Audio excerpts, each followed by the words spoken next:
So a real estate sale is typically triggered by a life event, some type of life change, right? A financial decision or market opportunity where the housing market is in favor of selling or buying, and so it triggers someone to actually move forward as a home buyer or home seller. So here are some of the most common triggers broken down clearly. Okay, so first one is life events. Okay, these are the biggest drivers of home sales.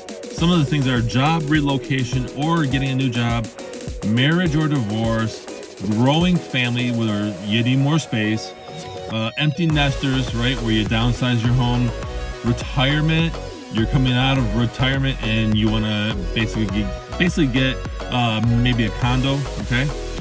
Health or mobility changes. We see this with seniors who want a home that is better equipped to help with their needs. And then death of a homeowner when you have an estate sale or a probate sale.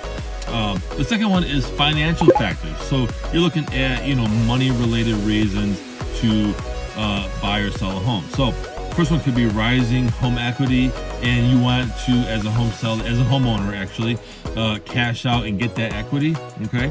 Affordability challenges. Let's say taxes go up, insurance goes up, the maintenance is too much and it costs too much to maintain.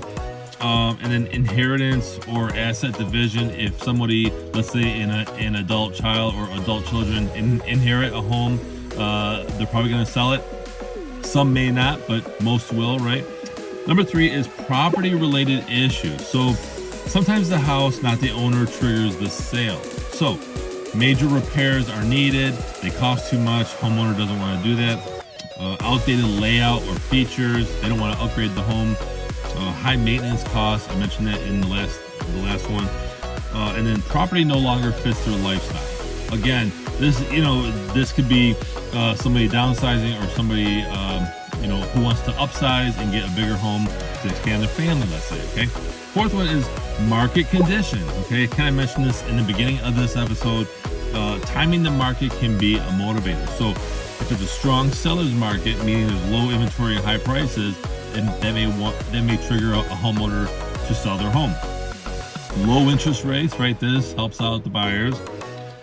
Neighborhood appreciation. You can cash out of the home when you sell it, get more equity. And then investor demand. If there's a huge investor demand in the area, a homeowner may want to consider selling. The fifth one is emotional and lifestyle shifts. So these are often unspoken, but they're very powerful. Okay.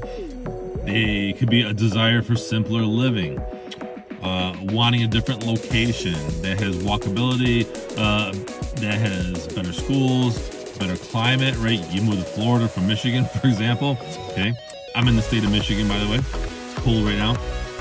And then stress or burnout tied to home ownership. Sometimes owning a home is too much and they don't want to deal with that. Maybe they want to go from owning a home to renting. Okay, and then number 6 is external pressures. And what do I mean by this? Well, divorce, settlements, probate or estate planning, foreclosure avoidance if they're facing foreclosure and you gotta sell, or if you do a short sale, okay, where you sell the home less than what you owe. Landlord fatigue, that could be one. Let's say you own an investment property and you're just tired of being a landlord, so you may want to just sell the property. And then zoning or tax changes. Okay, something, let's say they put up a grocery store by you and you don't want to live near a grocery store. That may cause you to actually sell.